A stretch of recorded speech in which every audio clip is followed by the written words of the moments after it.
Spanjaard, kijk mooi op het schema. Hij zit op het schema.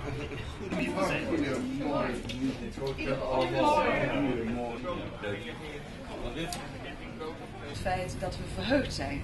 Verheugd dat na heel veel jaren het Limburg Symfonieorkest niet alleen met het Vastelovensconcert hier in Weert te zien is, maar ook met een aantal andere symfonische programma's en ook met kamermuziek op zondag.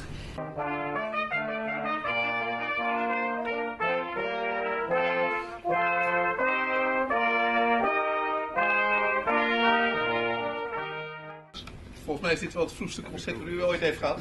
Ja. 8 uur 's morgens. Ontzettend prettig vind ik. Ik hou zelf erg van licht. Dus als je hier binnenkomt op een plein, je ziet al die ramen, die mooie trap. Dat is een prettig gevoel. Er is voor mij nog nooit een rode loper uitgelegd. Ik associeer dat altijd ogenblikkelijk met Carice van Houten en Rutger Hauer. Koninklijk welkom. Voel je dus als je het theater in Weert binnenloopt ook. Dus ik zou zeggen, compliment voor u.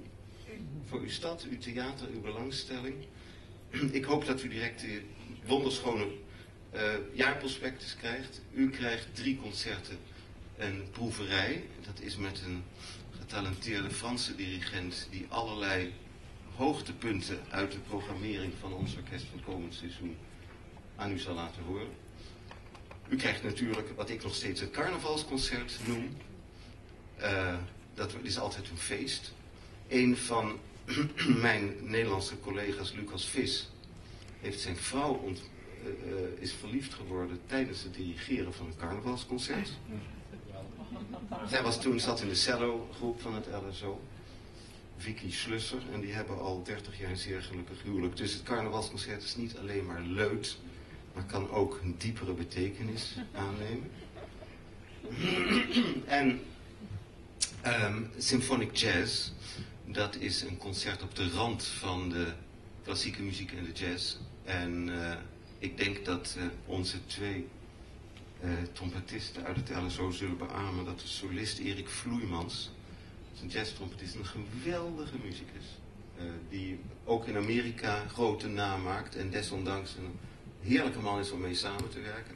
We hebben een jaar, of weet u nog wanneer dat was, we hebben een keer op het Zeeuws nazomerfestival met Erik Vloeimans, ook met ons orkest, samengewerkt.